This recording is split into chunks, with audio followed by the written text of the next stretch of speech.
Welcome to the Growth and Banter podcast. My name is Blake McCullough, CEO and founder of GMS Media Group, one of Australia's leading digital advertising agencies. This podcast is for anyone looking to learn the insights and strategies from industry leaders and the highs and lows from building a successful life. Today, we're joined by my friend Christian Stevens, and he's going to be sharing his journey from becoming the #1 mortgage broker in Australia to now building his own firm, the Flint Group. I hope you enjoy.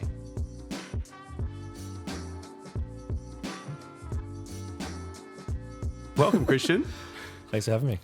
Appreciate you coming with your busy schedule. Now, we've known each other for well over a decade. I've had the opportunity and privilege to see your career flourish in the mortgage broking industry and now the CEO of Flint Group. So I want to start by getting just a good insight into what was the decision for you to get into mortgage broking and all the way up until now being, the founder of a new mortgage broking business called Flint Group. I'd love to say if there was some kind of cool story as to why I got into broking, but as you know, I used to be a nightclub promoter for almost a decade and got to the end of my tether with that. And naturally, that's how we met each other. Yeah, that is how I actually met most of the people in my life. Yeah. That all finished. I was at a mate's birthday lunch and McClay, who you know, and I was sitting next to the CEO of the business I used to work at, and he offered me a job. Yeah, that's literally how it happened. I had no idea really what a mortgage broker did or what mortgage broking was, but rocked up in a suit and tie on the Monday and the rest is history. Yeah, how funny.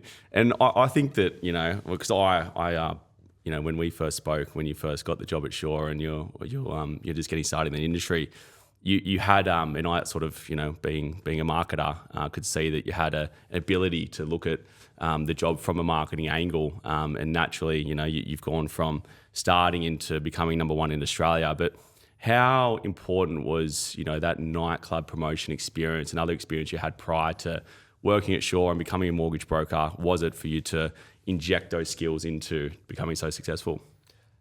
Mortgage broking is completely saturated. There's like 18,000 mortgage brokers out there. So for me, how do you separate yourself in a market that's completely saturated? How do you stand out? How do you compete against people who are, let's be honest, better than you at the same job? So for me, it was selling through education. So just providing good bits of content on a regular basis to kind of position myself as a thought leader within an industry. Because the reality is if I went up against anyone who was more experienced than me, the traditional way, I wouldn't win. Yeah. Also, you have to try and get them across the line by convincing them or selling them rather than providing, useful bits of information. And they come to you so the conversion's better. So pretty early on, I realised that I needed to do things differently. And interestingly, not many brokers did any kind of real content. There's obviously a couple of great brokers now that do some exceptional content. But when I started, literally no one did anything. Yeah. No one was on LinkedIn. No one was providing any regular kind of EDMs or updates of any kind. So it wasn't that hard to set myself up and find a niche within the content space. Started First Home Buyers Australia on Facebook as a Facebook group. That Facebook community group, which has grown to 17,000 odd people and produces a couple of hundred leads a year organically. But I've got all those clients in a Google Drive in terms of their emails and everything. So it's always a source of continual business. But just touch points like that were important, and I think understanding that if I put out the same bit of content on LinkedIn, Instagram and Facebook, you get a very different market and different reach on each. Like people that are on Facebook aren't normally on LinkedIn and vice versa. Your family might be on Facebook, but they're not on Instagram. So, you do get really good reach if you're just able to repurpose that same content across different channels, which I'm sure you're across. Oh, yeah. But again, all the content I put out is just the same stuff, really. Yeah. It's just repurposed. So like the weekly newsletter is just the 5 posts from the week put into a newsletter and just stuff like that. So it's not like I'm sitting there, producing content all day. It only takes up a very, very small part of my time, but producing that content helps with my dialogue, helps with positioning myself as a thought leader, helps with, any client or partner I go and meet, I'll add them on LinkedIn first. So that by the time you come to a meeting, they've already seen building my content trust. and understand that I know what I'm talking about. So it makes the conversion very easy.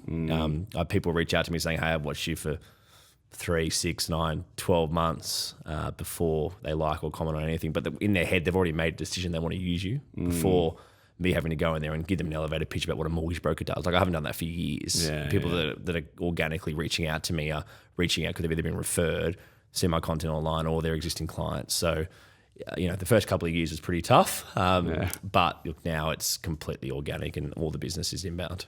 I think you've hit the nail on the head there. Like I always think that sales and marketing is the way to build trust with a customer before you even get to the point of having that consultation or that sales call, or even having that initial qualify call.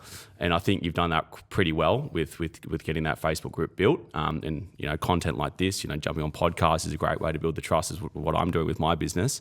How long do you think it took to start really seeing the results and that traction from getting into an industry, working at Shaw, and then just having the sort of snowball effect happen? Like how long do you feel it started to really pay dividends? I think it's a two-part question. If I was to not have done that and just been a broker trying to establish myself, it would take, 4 or 5 years to really get proper traction. Whereas it took me like 2 or 3 maybe to get what would have taken me 2 or 3 times the period of time if I'd done things traditionally. So it just turbocharges in terms of your growth, your reach. Because at the end of the day, like if you're relying on organic word of mouth, it's great, but very slow. The reality is that I don't. I wanted to make an impact quickly. And the thing about content is it's online forever. So if you're putting up good regular content, it's just, the way the SEO works, where the retargeting works, it's pretty easy to start to build a pretty significant database of content and information. And if you think of anything, you think of your own business, or anyone running a podcast, or who's a mechanic or a PT. Like when you think of a PT, who's the first person that comes to your mind? It's because you've either been referred to them, you've experienced them yourself, or you've seen their shit online. So it's the same for any business. So it's such an easy way of, as you said, creating that instant trust. And even if you think about characters that you watch on, TV, you start to resonate with the kind of character that they are and who they are as a person. And it's the same thing for a business. If you see someone regularly putting up information, they're passionate about what they do, they know what they're doing, you naturally want to be a part of that. And it's not forced. And there's nothing worse in marketing than forcing a product down people's throat that don't want it, and understanding what a target market is, and understanding how to serve up content that is specific to that target market. Like I don't put the same stuff on about first home buyers in the investor channels that I have, or I'm talking about SMSF, getting or commercial developments. I'm not going to put the same stuff about first home buyers with the developers. Like you need to understand the target market. So the great thing about finance is you've got so many different markets, whether it's first home buyers, investors, foreign income expats, upsizers, downsizers, SMSF, developers, commercial. Like there's like so many different sub markets within that, and you can be a niche and expert in any of those. And you can be an expert in multiple niches, but I think that's where a lot of brokers get unstuck, or a lot of people in business in general, is they're trying to market to everyone and not just nailing something really, really well. Once they've done that, they go on to the next thing. Because, if you're a developer, as an example, you don't want to go and get finance from someone who is a first-time buyer specialist. Or if you're a doctor, like you obviously want to go to someone who's a medico specialist, not someone who specializes in getting finance for lawyers. So it's the same thing. And we're lucky with finance and property, that Australians are obsessed with property and everyone needs finance. I was like trying to sell something that's difficult to shift, but at the same time, as I said, it's pretty competitive. So you need to be providing information that resonates with that audience. Yeah, and that's another good point as well. Like having the niche in what you're trying to pitch, and not just reaching out to anyone who wants to buy property. Same with us. We're not reaching out to every business owner that just needs marketing. It requires a specific business for us to work with. So I guess having that, hitting the nail on the head there on the first home buyers, building that Facebook group to what it is now, and I've sort of seen that cultivate and grow over time. Aside from that group, and I think that's an amazing thing that you've done that not many people did, in the mortgage broking space, is actually leverage a community group, scrape that, build the value, provide information, and then obviously leverage that into turn it into leads to win business. But aside from that community group, what are some other mediums and ways that you found work best with what you're doing in mortgage broking and what you're now injecting into Flint? What sort of mediums you're working on or focusing on? I think everything I do is to try and build an audience. And when I say building an audience, I don't mean as in get followers or anything like that. I mean get people's name, number, phone number and email in a database. Yeah. That's the whole purpose of building these channels, and it's great to have heaps of Instagram followers or whatever, but like that doesn't translate into business. No. You need to actually get their details to be able to retarget, remarket them. So there are ways that you can cheat that a little bit. So with Facebook, with the group, right, I've got some it's called a group leads, but there's heaps of them, but sits behind the lead gen form or the entry form into the group. So you have to give your first name, last name, email, phone number, what state you're in, everything. That goes into a Google folder. So then I can retarget, first home buyers in New South Wales with the New South Wales grants and schemes that are applicable to them. Because again, even within first home buyers, every single state has different grants and schemes, different price points. So it's just that generalized targeting. They're always going to come back asking you specific questions around what is relevant to them. LinkedIn was an interesting one. So LinkedIn, I posted every day for like a decade, basically, Monday to Friday. And yourself, or did you have some other people to assist? I did it that? myself originally for 5 years, 6 years, which was, look, it helped a lot with my dialogue and understanding what I was talking about, because if people are talking about the economy or what's happening with inflation or what the forecast for interest rates look like, I actually knew the answers to those because I'd be relaying information, not my personal opinion, because everyone's got their own personal opinion. But the reason why I love numbers is because they don't lie. So all I would say to them is, hey, look, this is what I read on ABS, or this is what CoreLogic's saying, or this is what the economists are mentioning is going to happen in the future. So it does help with being independent and not kind of trying to spruik something. LinkedIn, but recently I've just started a finance and property newsletter. It's got like 7,000, I think, people follow that. So each week on a Tuesday morning, I send that out. So you get a notification on LinkedIn that it comes out to you. You get an email from me. It's just touch points, right? So then I also that is actually that weekly newsletter is just the 5 posts from Monday to Friday put into a newsletter. Yeah, right. Yeah. I just chuck it through ChatGPT and put it through. It's fine. But again, like that takes 5 minutes. It's super easy. And then for Instagram, I've done the same things. I've got finance and property broadcast channel. So the broadcast channel, again, every morning at 8 or 9 in the morning, I send that Monday to Friday. So every single person in that's like 1,300 people, I think, get a notification. And it's the same thing. So it's just different touch points. And I find that different people react or see the different posts, because some people spend all their time on Instagram, some spend it on Facebook and LinkedIn. So, but again, it's just the same shit. Like I'm not going and spending hours and hours and hours putting together, really complex content. It's just repurposing the same stuff. If I'm being honest, I'm probably at a point now where I need to kind of switch it up a little bit and start doing some video content, some podcasts, because as you know how the algorithms work, is it's shifting towards that brand building authenticity side. So what was relevant and cool 5 years ago and got you heaps of traction and whatnot isn't really the same now. People actually want to see a face, and you can build again a reputation and profile so much faster via video than you could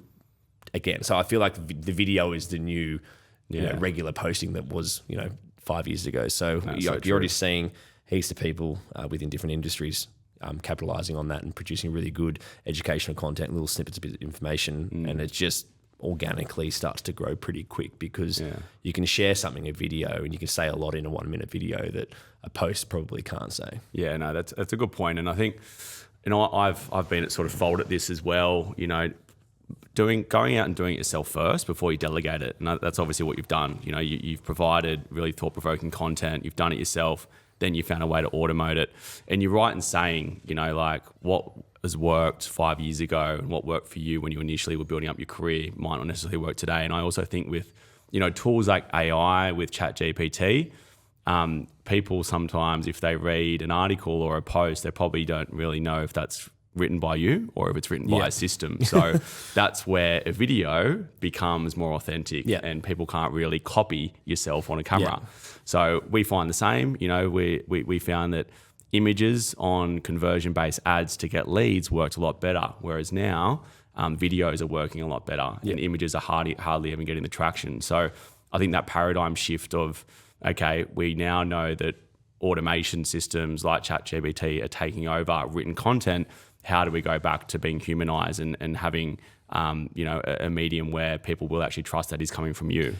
Do you think it's going to be humanized? Like, or do you think it's just could going be to taken over as well. continually to? Because, like, if I think of a video content, right, like from now to 6 months ago, like it is wild what you can do. Like, you can put in a script and get an AI salesperson that looks like a legit human being. That's another thing as build well. training courses or build content and have them a different kind of persona, or have them like we're doing some pretty cool stuff at the moment with outbound AI calling. We get 1,000 leads. Yeah, I've heard a lot of and people they talk can about that. call as an Australian, as a female, as someone who is personable, and book in calls, but you do not know that is not a human. And they're not giving any advice or anything. They're not having any critical conversations. All they're doing is booking in a call to have a conversation with a salesperson. We haven't properly rolled it out, but it's just very, very interesting. And also, AI chatbots as well off the back of OFIs. Like, you get 500 people go through and open for inspection on the weekend, and then they get a text from Blake from LJ Hooker saying, "Hey, thanks for coming through on the weekend.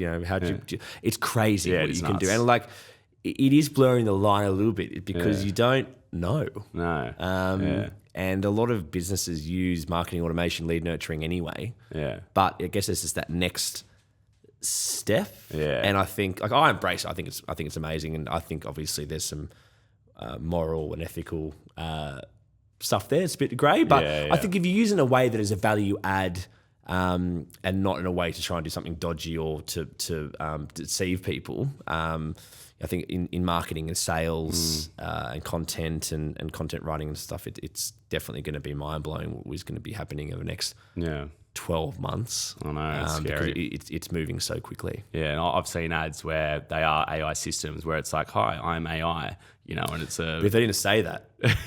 But it's like them promoting the tool, right? Yeah. But yeah, if I actually went and did it, I think like, the endorsement and the everyday content stuff can definitely get taken over. Like a UGC, for instance. How do you know if that's someone promoting the brand or if that is AI? Yeah. I think that's going to get blurred a lot. But, I think the way that we're conversing right now, we're not quite there yet. No. I think to really automate it to go, cool, we don't know whether that's actually Blake on a podcast or AI pretending to be Blake and Christian. So like, there's certainly going to be scary things happening. And I think we're just going to have to keep moving down the path of like finding what is that next thing to be authentic and break through that clutter.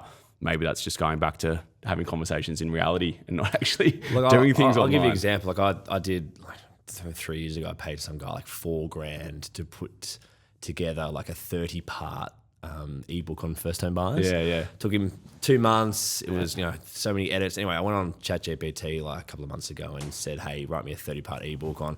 It was so good. Yeah, ebooks are nuts. It was crazy. Yeah. I was like, I cannot believe the level of detail, how it was structured. Yeah. That stuff's really interesting from a content play. Obviously, you need to then run it through a humanizer or actually edit it. But it does, what it does, I feel, is pull out stuff that you have in your head that you just don't, a lot of people don't know how to get down on paper. Yeah. But yeah, it is pretty crazy what you can do. Ebooks particularly, like I got an ebook written by one of our copywriters, Alexi, and his team basically just transcribed a presentation I did, which was around, marketing, Facebook tactics, whatever. And then he wanted me to audio record stuff to create the ebook, but I just sort of said, look, I've got this piece of content that's been filmed, so I might as well just transcribe that. And then his team turned it into an ebook, which is like a printed book and everything. And this was 5 years ago. So yeah, I can't even imagine how easy it would be to create an ebook or even just a lead marketing book now as it was 5 years ago. But what you can also do is then take that ebook and run it through an AI sales video platform and have start getting Blake videos done, having snippets of an audio version of the ebook you can listen to in the same voice as Blake. It's scary. It's fucking nuts. One of you's enough. Tell me about it. So I guess on that topic, what tools are you actively using right now? Aside from obviously platforms like LinkedIn and the Facebook groups and Meta to generate your leads, like what are some cool tools that you're using that you want to share with some others? We just rolled out HubSpot. Cool. Yeah, we're in the process of doing the same thing actually. Like 6 months building out. Yeah, we're about 3 months in. Yeah, it's very impressive now. It's up and running.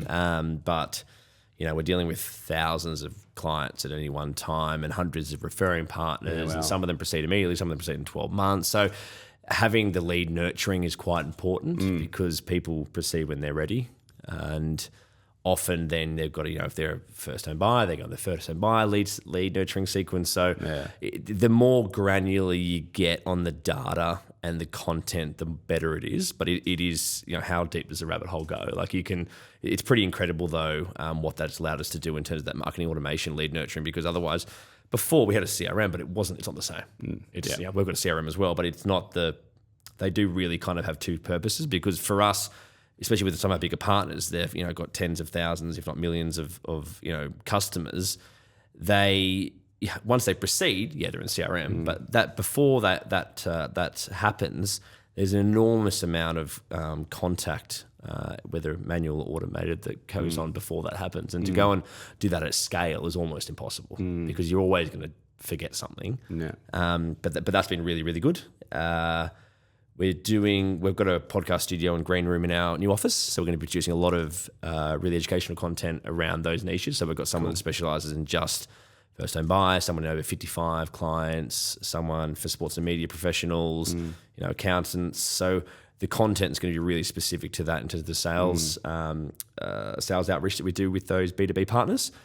I guess I don't use as many platforms anymore because I've now built enough of a foundation that the organic growth kind of takes care of itself. Yeah, nice. But if I'm thinking back as to what I used to use, I used a platform called Meet Alfred originally, which is like a LinkedIn automation software, which really helped with the outbound B2B leads. I used to use Reply.io, which is a marketing automation software, which is really, really good. It's like a text-only platform that segments your leads in a way that you'll send 1,000 emails and it'll show you who's warm, who's cold, follow up the cold leads, follow up the leads that have opened an email 5 times. Like, it really helps with that mass outreach. And then once they reply, you obviously take over. But, if we're thinking about scaling, the conversations I'm having from year 1 to 3 as a broker to 3 to 7 to 7 now, it's just different. Like you can't run a business with hundreds of referring partners and thousands of clients without having these things set up, because it's just a shit show otherwise.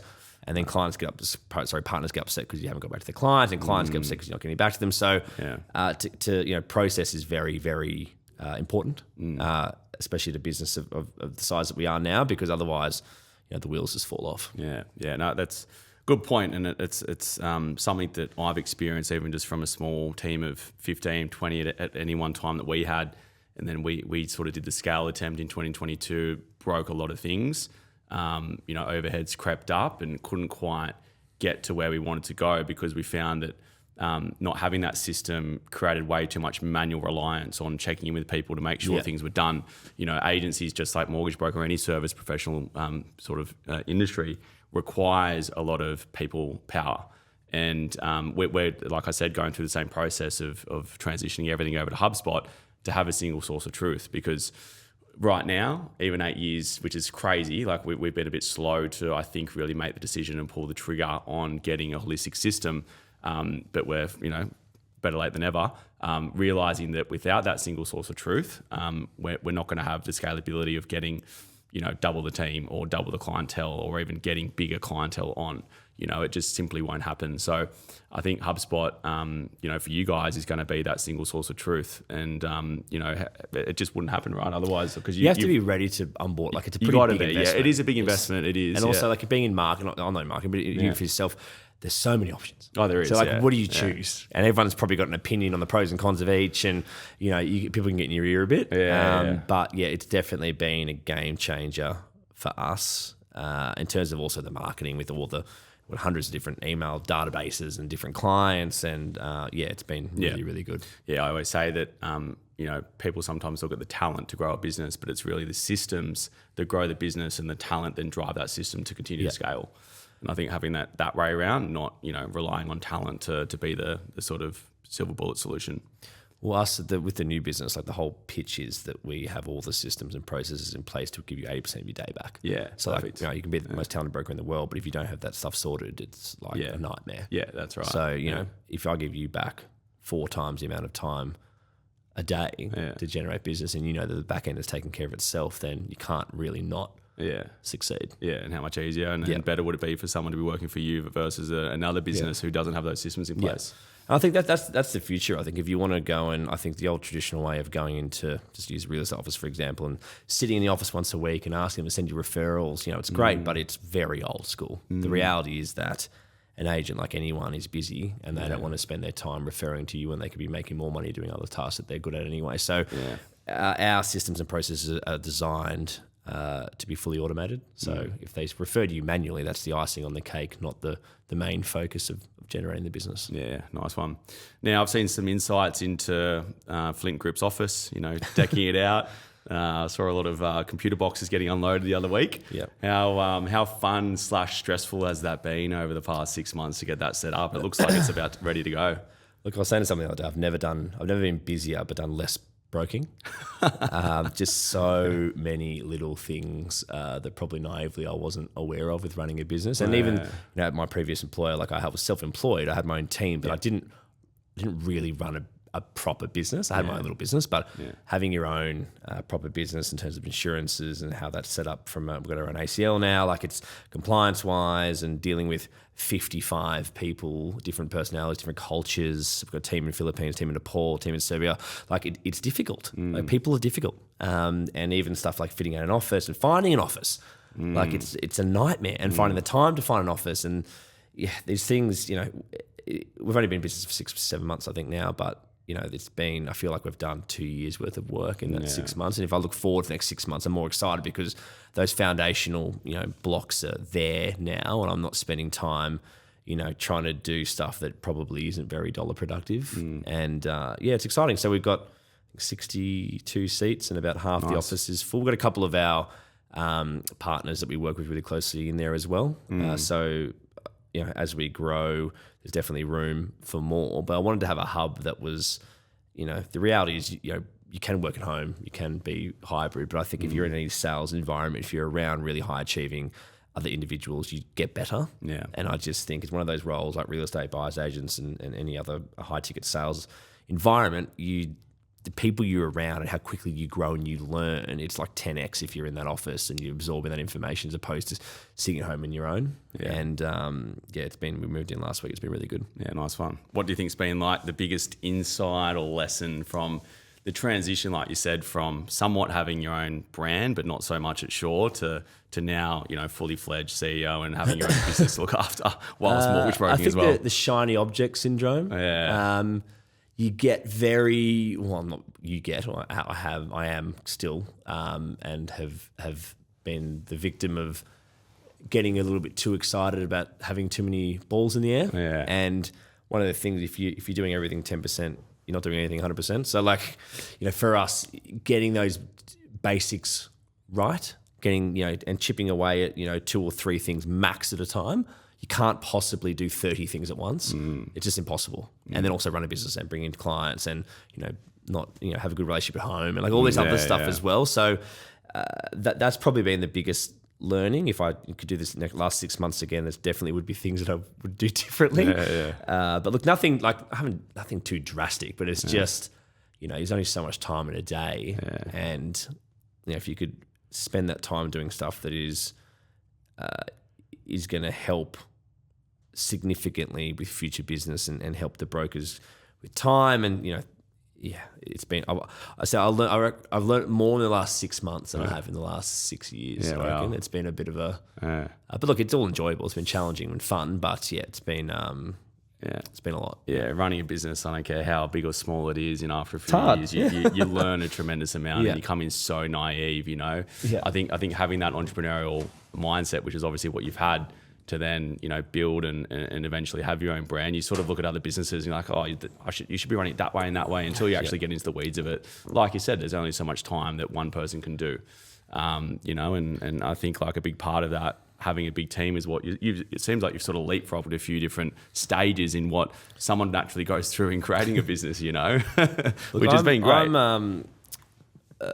Someone's might be seen as arrogance, but I think it's earned confidence. I genuinely know what I'm capable of and what the business is capable of, and I back the sales pitch when I'm sitting in front of someone talking to them as a broker, or if someone wants to join. I'm not saying things that aren't true. I genuinely believe the things that I say, and I know that we'll get there. So, we had 140 odd people reach out to us about joining when we launched, and we only hired 4. So it's not because we only want to hire, the best or anything like that. It's just that, it's important culturally to have people that resonate and have the same values and want to work the same way. And, hiring someone for the business is as important to the rest of the team as it is to me. I don't want to hire someone who's, a big lone rider, but they're a dick. Like, and they don't work well with the team, and then it creates all these issues. And then it is really important that you make sure that's there. And that, and we've had our own issues with merging, Chris's team, my team, with 20 odd people. We hired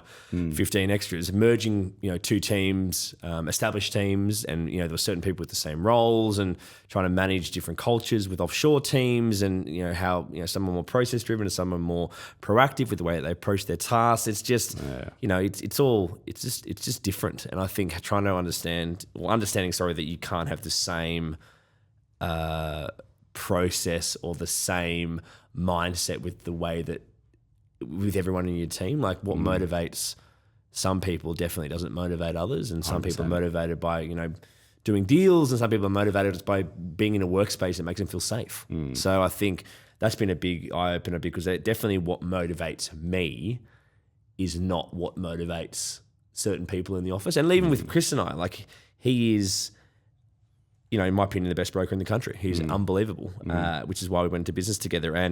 But he's a very different person than I am. He's very, not that I'm not a family person, but he's all about his kids. He's unavailable from 5 p.m. He's, it's everything that you aspire to be once you're a family man. But I'm a pit bull. Like, I can't let go of things. I need to be, doing deals all the time, and I love the energy and the chase. Whereas his, it's just different. But I think if you're going to business with someone, you want to have 2 different people adding to something. Otherwise, you want to go to business. Well, you've got to be complimentary, right? Like, it's not. Otherwise, God, looking in the mirror all day, every day, it's just not You'll clash. Definitely, it's not what you want to do. And so it reminds me of back in the day with nightclubs. If you're going to open a club, you want to have someone who's a bartender, someone who's does the floor. Otherwise, someone does the cocktails. So because you don't have a chef, then how are you going to know about food? So it's the same thing. You want to make sure that you're bringing values and you complement each other as a business. Yeah, absolutely. Look, I can fully appreciate, and that's why I think I love seeing your journey, because I'm going through a similar process of finding a new office, partnering with 2 other agencies to build a bigger agency to get that scale that we're looking for, because we service SMEs, and I've mentioned this a few times on recent podcasts, but our kryptonite that we've had in 8 years of business is, hitting that sort of fatigue of, there's only so many brands we can take on an SME, and there's only so much we can grow with those brands, because, the retainers are smaller versus getting, one big client on that's going to be less work that produces way more margin. So we've realized that, and that's sort of the process we're undertaking right now is partnering with 2 other agencies in complementary services, one creative, one web, where ads, and then the office, we went through the process this year of trying to find one. That's been the most stressful thing. It's been the most stressful thing. I saw 150 spaces, and it's just never ending. Seriously. And we were so close to pulling the trigger on it. And then then all of a sudden my landlord then gave me the ultimatum of you're either signing for another year or, in a month you're out. And so I had to sign up for another year, and now it's going to be postponed till next year. So it's just like having that synergy between different teams, and, the next step for us is then getting, the cultural built and being in the same office together. So it seems like you're sort of already underway, and that's sort of something I wanted to sort of ask you as well is, alone from the hiring and all the applications you're getting, a big part of how we hire is culture, like you said. I totally believe if someone's good at the job but they're a dickhead, or you're not meshing with them, they create toxicity in the environment, just like a bad client would. So what's your cultural sort of, I guess, I don't know, what are you doing from a cultural point of view in Flint, and how are you going to maintain that with 60 people? Chris is definitely better than this than me. Okay. And it's been great to, I'm a very numbers driven person. So if someone comes in, they go, I'm selling 100 mil, blah, blah. I can see over other issues with them because, but for him, it's more around, are you the right fit? And I think that's been such a positive change for me as a leader and a business owner, is having someone who can stop you and say, hey, look, outside of that, what other qualities do they have? And if you can't answer that question, it's probably not going to be like if you're going to be genuinely upset if someone leaves the business outside of the money you're going to lose, like it's probably not a reason to keep someone. And I think it's interesting because we've got 55 people, I think now we want to scale it to 100 next 12 months or so.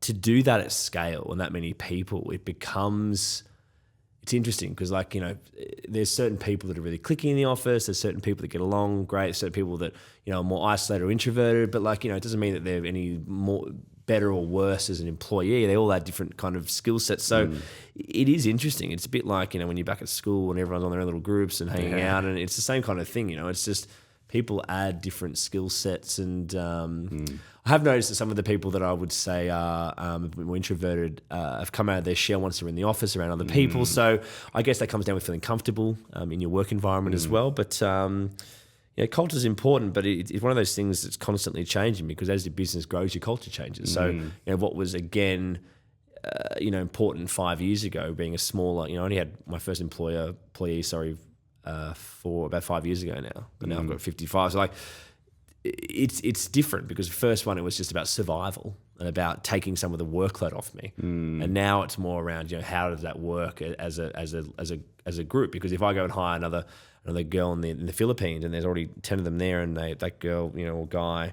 doesn't get along with the rest of the team, the amount of issues and drama that causes and the amount of money that costs the business, regardless of how good they are, it's the same thing for anyone in any team. So, we've got 5 or 6 different teams, whether it's credit or strategy or loan processing or marketing and whatnot, and just making sure that not only do they work well in the team that they're in, but they work well in the bigger groups. So, mate, it's one of those things that's it's ongoing, it's changing. Yeah. It's not something that I can really nail on their head, but it is important. And I think also for the growth of a broker and the team to be in an environment where people are sharing ideas, are inclusive, and not cutting each other's lunch, which is why we created the business the way that we did. We want to have different brokers that are experts within those different niches and not have 50 brokers in the same industry in the same office, because naturally it just becomes a bit of dog eat dog. And I just want to make sure that we're creating, when you think of a Medico broker or an O55s broker or a development broker or construction or SMSF, whatever it might be, that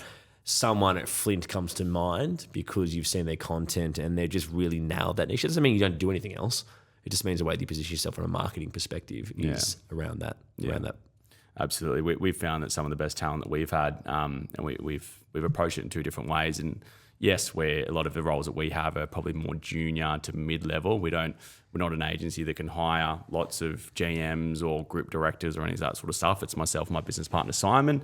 And then the rest of it is, one group account director in New Zealand that's been with us for 7 years. And then the rest of it's made up with more sort of account managers that are sort of that sort of, junior to mid-level entry.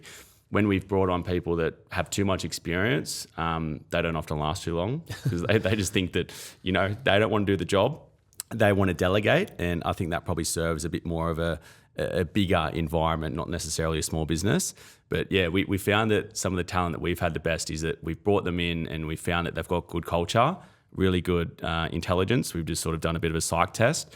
And once we've had the sort of time to train them up, they're way more respectful and they actually commit to their role a lot better. So I guess aside from some of your senior leaders, do you have that training process to get people from the ground up? Yeah, it's probably not a business at the moment because the way that the business is structured is that the brokers give out, a portion of their commissions in exchange for having a turnkey solution for the whole back end, which has taken me 10 years to build. So it really only makes sense to a broker if they're settling more than $40 million a year because they could probably go and do it with something cheaper because they wouldn't need any support.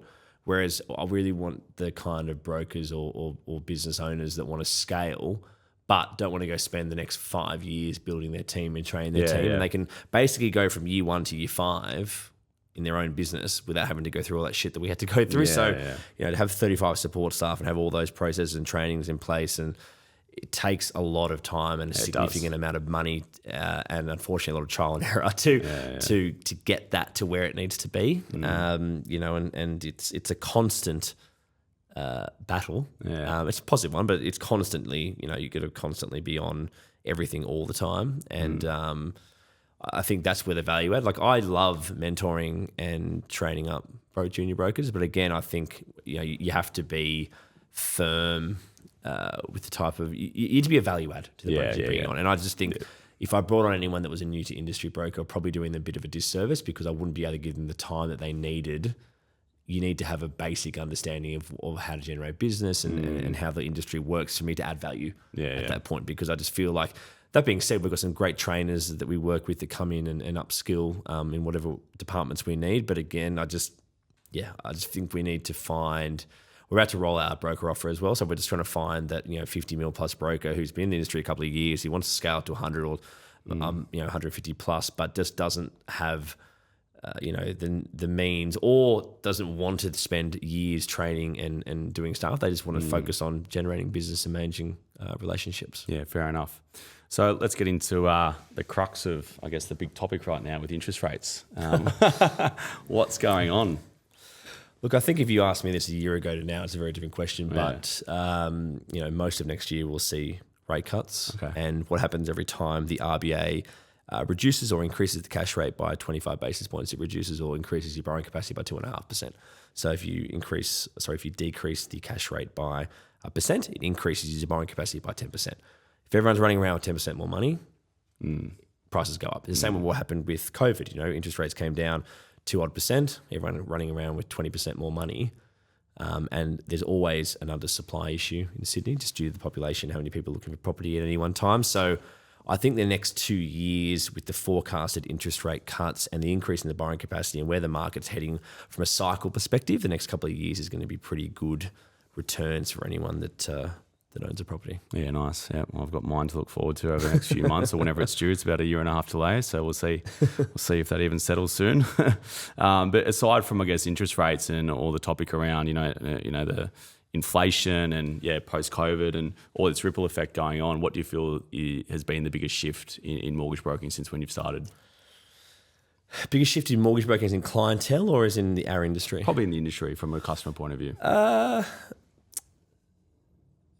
From the customer point of view or from someone wanting to get a mortgage? How educated they are. Yeah, right. Someone came to me 10 years ago. They're like, "What does a mortgage broker do?" And I want to get a home. Like, they now know what an offset account is. They now know what principal interest, first interest only is. They now sophistication in the market. Yeah, and I think that's a bit to do with influencers and a bit to do with content being put out there. And there's not a shortage of people pumping out information on interest rates and borrowing capacity and buying property and where you should be buying and renovating. And, that's better, I feel, because the conversations I'm having are really, detailed around strategy and much more around, how do we get from A to B with the path of least resistance rather than, what kind of interest rate can I get? I think interest rate's a byproduct of finding a lender that suits your needs and objectives and not like the main focus for most people, especially the clients that we work with. It's more around, leverage and building wealth through property as quick as possible so you can retire as early as possible with income producing assets. Yeah, nice.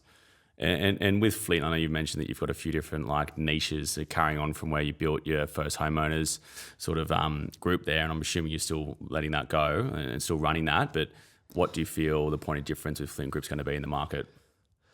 I think it's that trusted partner.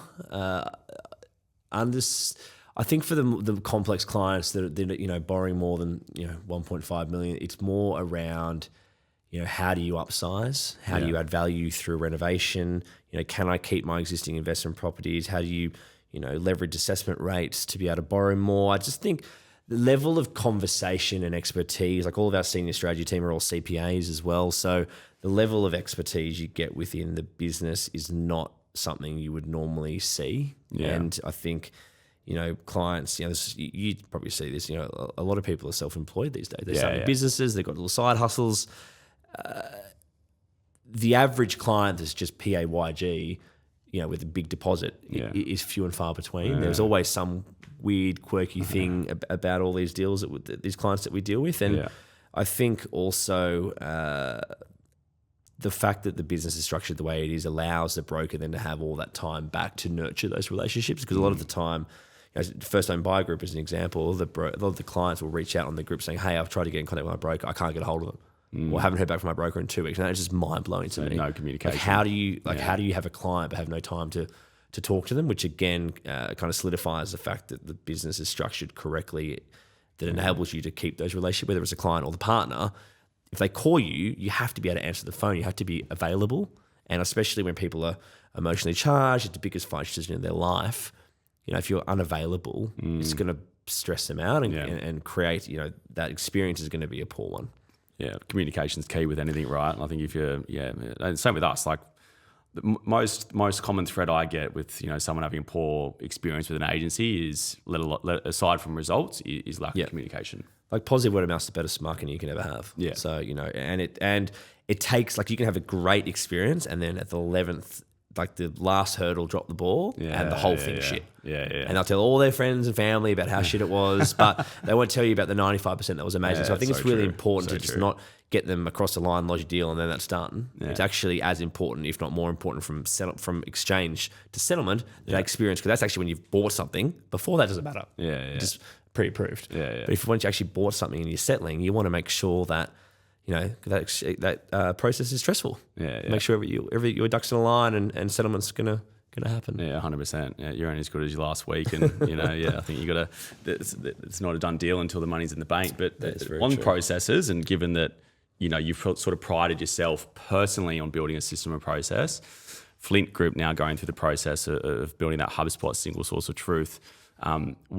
What sort of like a unique sales process look like for you that you're sort of ingraining as a full team? Like what is your typical sales process look like? I'll just take that back a bit. So when I started as a broker, I was one-man band. I was doing everything from finding the client to lodging the deal to researching to calling the banks and settlement and just everything, right? So it's very hard to kind of get any momentum because your whole day is spent doing shit that's not dollar productive. Yeah. And then stage 2 was to outsource my loan processing, which gave me, again, back 20% of my time. So that enabled me then from lodgement onward someone to be I was still across everything, but managing that for me. And then stage 3 was outsourcing the credit up front. So once you come to me as a client, I've got a team of guys and girls that'll go away and research all the lenders, email the banks, do the pricing, put the product comparisons together, the repayment tables. That is a very time-consuming thing, especially at scale. So they'll go and do all that. And then again, I'm just presenting it. So all these little things that I've added on over the years have given me back 20%, giving me back 20%, giving me back 20%. So my day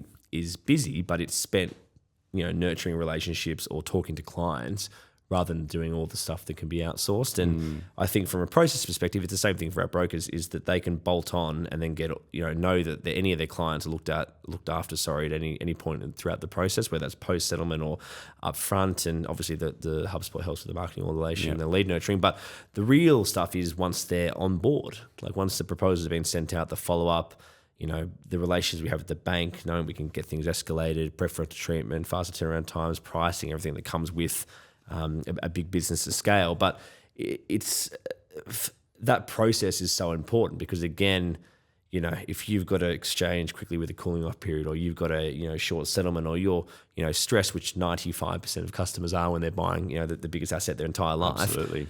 You want to make sure that the process is smooth. There's nothing worse than going, it's just clunky, it's 3 days out from settlement, you're not approved yet. It's not a good experience. So I think where a lot of businesses come undone and where banks come undone, because I've seen banks turnaround times blow out all the time, with being able to scale without compromising on the customer experience, and being able to take on a larger percentage of leads without just turnaround times blowing out. So we have to try and get proposals back within 48 hours, regardless of how complex they are. Loan docs out within 24 hours, and if that's not happening, and we get regular updates, if that's not happening, then we either need to improve our processes or hire more staff. Yeah. So it's one or the other. So I think with regular communication within all the teams and the team leaders, you can be pretty across a large business, because you need to also be able to be happy letting go a bit of responsibilities, which can make anyone anxious. But I think if you've got good staff in those managerial roles, like I'm only really dealing closely with 5 or 6 people within the business, and then they're dealing with 5 or 6 people of their own. So, I'd love to be able to sit down and get granular with every single person in the business, but I'm sure firstly they probably wouldn't want that, and secondly, it just enables the team leaders to focus on what they're good at, and then I can focus on things that are dollar productive and actually adding value to the business and not wasting my time doing stuff that isn't. Yeah, and they do say, and I've heard this a lot, that from a leader point of view, once you start going over managing more than 10 people, it becomes counterproductive. It's just not possible to really do it properly. Talk to 10 people regularly, like it's a full-time job. Yeah. Like, again, like even myself, Simon and myself, we've got 10 people, 15 as a core team. That's plenty. Like we've had 12 to 15 one time, and it's actually too much. Like I've experienced that on a small level, and I've even remember listening to Fred's co-founder of Finder, Fred. He sort of said with his team, which has got hundreds in it, that he only really deals with 5, which is interesting you say that. So he's the same. So he just doesn't want to deal with the wider group because it actually distracts him from the goal of building and growing the business.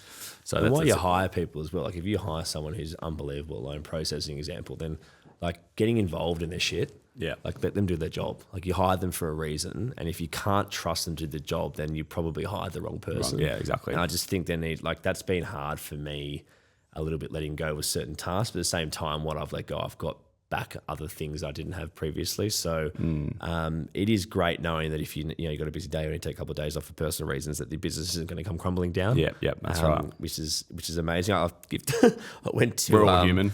Went to Europe 2 years ago, I remember, and I didn't have the right processes in place. It was absolute disaster. I was on the phone at 2 a.m., 3 a.m. to the banks, and it was horrible. It ruined basically the whole holiday. So and ruined your night. Then Nicolino just hated it. So last year though, I went for 5 weeks and diverted my phone, and I got back and my business had hummed along. Good. Like that's perfect. Definitely, no one missed me. Like it was just perfect. I just remember thinking, God, that's good. How good. Like that's just, you've nailed enough of the process, and you've hired the right people that enable you to go and actually take some time off, which is the whole purpose of building a business and working so hard, is so you can actually enjoy life and have a bit of a reset and some time with my wife, and come back and then be recharged and ready to go again. And I think like we're all human, and I think particularly when we are running our own business, things get hectic. And I think you do need time off, whether that is, switching off to just rebuild those, creative juices, or whether it is taking time off to go away and just enjoy life a little bit. But I think people in teams sort of think that you have to be there all the time. But like I said, that goes back to the system. So you can actually having enjoy time take off is very important. Absolutely. I used to think if I just nutted through 7 days a week and did 100-hour weeks and was an animal, that was somehow going to translate into getting to there faster. But what I realized is I was running at 60% the whole time. So if I go and have a couple of weeks off here and there, I'm actually running at 80. And there's this weird expectation, I feel, particularly in Australia. Maybe it's Sydney based because we're so fast paced here that you have to always be on, and it's like, work 24/7, be up at 4 a.m. It's just this weird concept that I think is instilled at us. But like I said, we're human, and I think everyone, has their own way of sort of approaching life. And I think whatever works for you, then that's what you should sort of look at it versus comparing yourself to someone else. Now, on that, what advice would you give someone, whether it's in mortgage broking or looking to build their own brand? But what advice would you give someone sort of aspiring? And I'm sure you've got a lot of people reaching out to you and looking to get advice from yourself in your journey. But what's some of the pieces of advice you'd give to sort of young brokers out there, or people maybe looking to get in the industry or build a brand? Look, I'll probably get one person a day, I reckon. Yeah, really. Junior reach out. And I've always got time for anyone, because I definitely didn't have... There weren't a lot of people that could help me with the questions that I had, because the way that I was going about getting business and doing things was quite different. What advice would I give? Outsource your loan processing as quick as possible. I think the good brokers are salespeople. Yeah. From a content perspective, learn sales. Yeah, just from a content perspective, just start. I think people get so bogged down in wanting the video content to be perfect, wanting the photo shoot to look unbelievable. No one gives a shit. Yeah. Just start putting out content. If you look back in 12 months, you'll be super embarrassed by how bad the videos are. But you only grow by failing. That's actually how you grow the fastest. And you'll realize by doing your own videos and posting in your own content, you'll understand what times of the day work best, or what kind of content resonates with people, and what your style is. And you can get any expert can tell you their experience, but half the time these experts actually haven't built anything of their own. And secondly, their authenticity is not your authenticity. So you might be a super geeky person, or having casual content doesn't work for you. You need to make sure that you actually build your own profile by the content that you put out there. Yeah. And, as the more you put out there, the more you're going to start building that and learning. I think it's the same with anything. If you want to do anything well, it's the more you do it, the better you're going to get. And it's pretty basic. So fucking true. Yeah. And I always say to people, like, I'm still like semi, I think I'm balanced between introvert and extrovert, but super shy, couldn't do any public speaking, and had to sort of just go head first into it when I started getting asked to do some keynotes. And you don't say no to that when you've got opportunities, when you're going out and doing it on your own. And yeah, looking back at some of the content I filmed, it was like you're literally reading off a teleprompter, and it's just so robotic. And it's probably AI could do a much better job. One of those things though, you think people care, and they don't.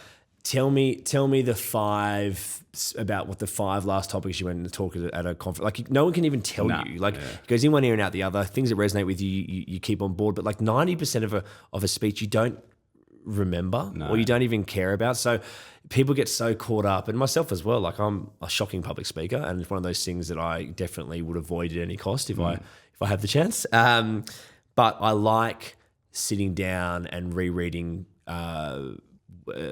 Content before I put it out, because that's the kind of person I am. So, I think you can definitely be better at some things than other things, but definitely getting out of your comfort zone and realizing that if you want to get to where you want to get to, you doing it, you need to probably do things a little bit differently. Yeah, and just otherwise you're the same as everyone else. Start and just fucking do something other than nothing. Yeah.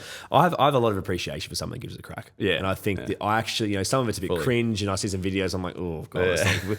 But at least they're giving it a go. Yeah. And I just, Australia is a little bit tall poppy where for sure. Everyone's got an opinion about something, especially those who are doing the least. Yeah. And if someone starts a business and it fails, or someone, starts to start and it goes bankrupt, or someone's actually genuinely putting themselves out there, I personally have more respect for someone that gives it a go than someone who sits behind their cushy job and judges those that are doing. Yeah, for sure. And like some of the most successful brands we've worked with that we've had the opportunity to be on that growth journey with them is that they've just been so tenacious, and they've just continued to try and re-innovate, and they've just not relied on other people. They've actually gone out and had a crack themselves. And, a lot of people go to an agency and think that I'm just going to hand it over to them and they can do everything. But yeah, it's just being able to get up and treat every day as a new day and try new things. And, if you do fuck up, or if you launch a product doesn't work, then innovate and try again and keep going until you get it right. I do think though, you can also if you get 10 experts in the room, they'll all tell you something different. They'll all charge you for it. They'll all, like you think SEO, you get someone come in, they want you to rebuild your website, redo this, spend X on that, do this, and then you're in the same position you were 3 months ago and you spend $20,000. And it's just one of those things that definitely get the right people in when you need them, but you don't need 30 experts to launch your business. And I think as you grow, there's certain roles that I know we need to fill in the business, but we're not ready to fill them yet. Yeah. But I'm aware of what they need to be. So, if someone comes along that's amazing, I'll probably hire them. But there's definitely points, within the next 12 months or next 6 months, we're not going to hire anyone, or we're going to hire that person in that role. But I just think you can get, and I'm definitely a victim to this, you can get very caught up with wanting everyone or wanting, this person and that person, and you just end up having a team of randoms and 100%. And that, and then everyone's got an opinion and nothing actually ends up getting done. Yeah, no, absolutely. You got to find the right advice, and you can definitely minimize mistakes, but sometimes you just have to go out there and make them yourself, because that's the best way to learn. You've made a few. Still am, mate. Still am making mistakes. Cool. So one thing that I feel people do really well who do succeed is that, and you've just mentioned it, like having good people around you, but not so much that you're getting all these different opinions. Like, for instance, not having 5 business advisors, maybe just having one. And if you've got, people in your own personal life as well as, your fitness life or whatever, a lot of people that I've had on sort of do resonate with the fact that they've got a good network to get them to where they are. One of my business advisors, he calls it a SWAT team. So regarding, I guess, the people you've got around yourself, aside from your social network, and obviously your wife and, friends and family, who do you sort of lean in on a sort of weekly basis to sort of, build, that sort of support network around you? I think it's important not to take advice from someone that hasn't achieved what you want to achieve. And I think you can listen to people. I'm not saying don't listen to anyone, but everyone's got an opinion. Yeah. And as I said before, normally the people that have done the least have the most to say. And, if you ask 10 different people, you get 10 different answers. That also happens in the bank. If you go ask 10 different bankers about something, they'll give you 10 different answers. So it's the same thing. When it comes to advice, I think, just find people that have achieved what you want to achieve and just ask them, off the record questions around, I don't have so much as like a business advisor, but I've definitely got a network of high achieving professionals that I will give a call and say, hey, look, you got 5 minutes, can I just run something by you? Because I respect their opinion.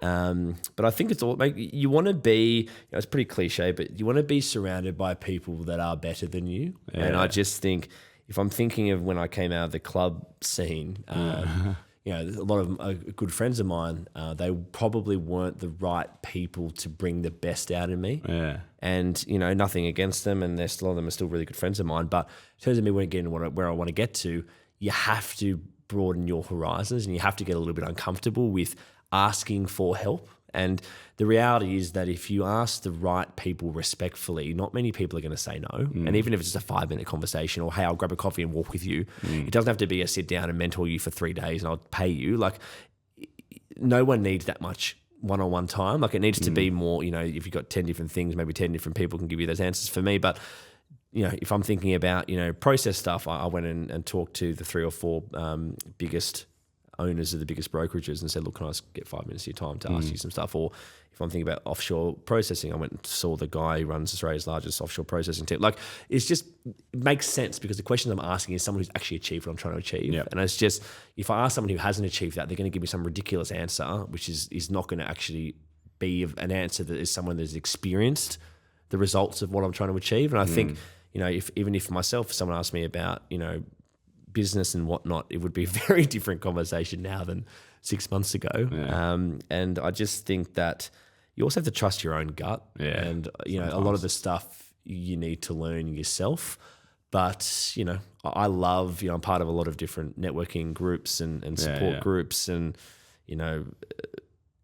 definitely surrounding yourself with high achieving individuals makes you think differently. Yeah, for sure. And being, in an environment, on a leadership thing about 2 years ago with 20 high achieving individuals and successful individuals, and just the being around a group of people and the information they were giving me and the feedback and not having any strings attached was a very unique experience. I think it's important because, if you can surround yourself with people, it's like anything, right? If you want to be a good athlete, you obviously, like, if people train up for the Olympics, they go and train with other good athletes because that's how, like, it's common sense. If you want to be the best, you train with the best. Yeah, yeah. It's the same thing for business. If you want to be, they fight each other and go, let's train together. But it's common sense. Like, but when it comes to business, people don't think that same way. Like, if you want to be the best at what you go do, then surround yourself with other people that are better than you. Yeah, yeah. You can't not succeed. Yeah, it's so true.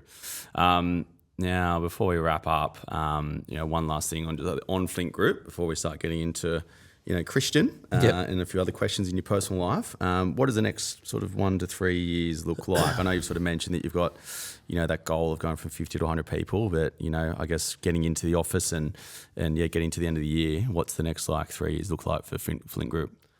We're about to roll out our broker offer, which has taken us about 12 months to kind of knuckle down. And it's a very, very unique offer in market where you have like a co-ownership and you actually build an asset. Like, you actually build a business within a business, not someone else's business. And I think that's what the industry is missing, especially for those established brokers that want to actually build something. I want to be a part of that journey with them. So for us, it'll be about finding the right brokers to support that. And then we'll probably have some conversations with some other larger brokers about merging, because I think that makes sense. And like just a conversation you were having before about having the agency with all the different people there. You can't be an expert of everything. JV. And it makes sense to have, a bigger business which has different key people within it and different key markets, whether it's Perth, Sydney, Adelaide, whatever, Canberra. That makes sense. And I want to get to the number of 10 billion a year in annual settlements, and there'll be people that hear this and laugh at that or say, you're a fucking idiot. There's no way that can happen. I genuinely think it can. You just got to find the right people to be involved with that. Our industry is transitioning to like a digital broker.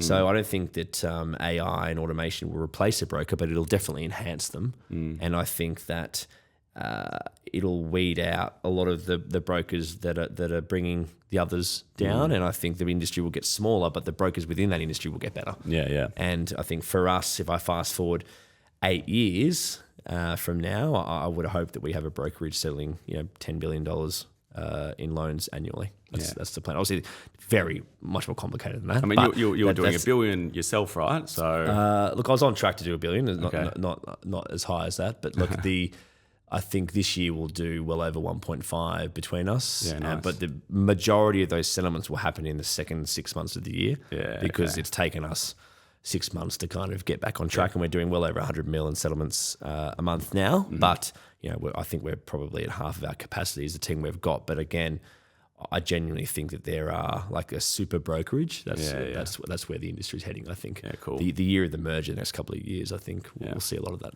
Mate, sounds exciting. So with your journey now leading up to, going from number one broker to CEO of Flint Group, what do you feel like you're most proud of over your personal career and your personal journey so far? Mate, awards don't mean shit. Awards are great for marketing. Let me put it that way. If you charted out like settlement numbers and inquiry, you can see where I got the awards, because there are massive bumps in B2B partners, clients, people reaching out to you. It's fantastic for marketing. It's a marketing method. 100%. And that's all that I care about. It's literally the only reason why I put up the posts, or it's not about me feeling good and going home and smiling. It's about like how much business can I generate from this? And that's all that I've ever cared about. What am I most proud of? It probably sounds corny. I'll tell you, I'll give you an example. So like last month or month before, I think it might have been now, we helped you get this scheme for single parents. So it's like you can get a 2% deposit for single parents, even if they've been married before. So we had this lady that had been in domestic violence situation where she had a 2% deposit saved, and she wanted to buy a house for a kid. It was like a $300,000 loan. Yeah. We helped her through that. It was amazing. Like the amount, she was genuinely in tears about the help that we'd given her. But that same month we settled, I settled a $50 or $48 million loan, right? Yeah, wow. But the $48 million loan is a commercial transaction. It's for a developer. He doesn't give a shit. It's building the feasibility is business. Whereas what you can make from an impact perspective of growing people's wealth through property is genuinely what I enjoy. Yeah. And seeing people, we've had people that were first-time buyers and they're buying investment properties now, and then they're upsizing because they've got 2 kids, and seeing people on that journey and be able to help them achieve that is what I genuinely get enjoyment out of these days. And I think, numbers take care of themselves when you are good at what you do and you get enjoyment out of that. Yeah. And, as corny as that might sound, that is genuinely what I get more interest out of. I saw it when you helped Kirsten, my girlfriend, settle on her first property, and the excitement she got when it all went through was, it was good to see. And, I definitely can see the side effect of what you do. And that's what you're in it for, right? That's the whole purpose. Like if you're working your ass off and you're saving money, and you want to make sure that decision you're making to buy that property is one that you don't regret. And the reality is we are the person who is responsible for that decision. Like it's the biggest financial decision that most people will ever make. And you are the gatekeeper of that. So it's quite important that you don't ruin that experience, because even if it's their dream property, but they had the shittest experience buying it, it just leaves a sour taste in their mouth. Yeah, absolutely. No, that's good. So I guess outside of work, and I always find that industry leaders and hobbies and work-life balance, it goes hand in hand. I think if it's all about work, there's going to be a sense of burnout and it's probably going to be not sustainable over time. But, in terms of what you do for fun and what hobbies you sort of do outside of work, I know, what's it called? Paddle? I do love my paddle. Yeah, you paddle. Yeah. Mate, honestly, being honest, what's the stuff you do outside the work-life balance has been pretty average lately. I'm working far too much, but I know I'm working too much. Yeah. So it's when you don't realise that it's probably a bad thing. It's a temporary thing. Yeah. I know what needs to be done to get to where I need to get to in the next 6 months, and I'm happy to make that commitment time-wise because I need to get there. Yeah, 100%. Yeah. But love my paddle. It's probably the only exercise I get on a Friday with the boys. It's better than nothing. But I really enjoy it. It's social as well, because outside of work, I'm not doing a lot, really. I spend a lot of time with my wife, who's been my biggest supporter. But apart from that, see my family a lot. My dad started bringing over coffee during COVID each morning. He just lives down the road, cool. and that's something that's continued. So every morning that he's in Sydney, which is 2 or 3 mornings a week, he'll stop by at 6:30 on the dot. He's an ex-military man, so it's literally on the dot at 6:30 every morning. But for me, like that kind of stuff is really enjoyable. Like that's literally my favorite time during the week. And then I take my parents coffee and see my mum and dad on Saturday mornings. Like that stuff for me is like, what's the point of working hard if you can't then enjoy the things that are important? Yeah. And I think, I've gone and bought all the expensive, stupid shit, and I realized pretty quick that didn't fill me with anywhere near as much enjoyment as I thought it was going to do. And then, I made the mistake again, and maybe it wasn't the right thing. Maybe I need to go buy something else. But then I realized that the happiest times I have are when, are the things that are free. And again, that sounds super cool, but it is like I am happiest when I finish my day, come home, and I see my wife. It's not as, it's because often it's stressful work. And, I had a head of hair like yours before I started broking. Mine's thinning, don't worry. Mate, it looks, compared to mine, it's unbelievable. So I think, it's been stressful. But I think if I look forward now in the next 10 years, what I've learned in the last 10 years, it would just, 10x my ability to grow faster moving forward. Yeah, no, that's great. Now, last but not least, if you could wind back the clock and give yourself advice. You've given some other people advice and you seem like you do that every day, but what advice would you give yourself, if you could wind back the clock and meet 18-year-old Christian? Look, I'm one of those people that believes that everything happens for a reason, and if I give myself advice, then it would have meant that I wouldn't have gone into nightclubs and done all that stupid shit that I did over the years, and then I wouldn't have met the people I've met, and then I wouldn't have met, my now business partners. And I think that like the journey that you go on to get to where you want to get to is, those learnings as well. Advice is, I had a lot of fun and I did a lot of things, and but it definitely made me the person I am today. And I don't regret anything, but it's like advice is one of those things that if anyone had the time again, I'm sure they'd do things differently. But if I had done it again, I wouldn't be in the situation I am now, which is pretty 22. Good. Yeah, absolutely. Yeah. Well, mate, appreciate your time. It's been awesome to see your journey over the years, and can't wait to see what the next 3 years look like. Grateful to call you a friend, and I'm sure you're going to achieve everything you put your heart to. So thank you. You too. Thanks for having me. Cool.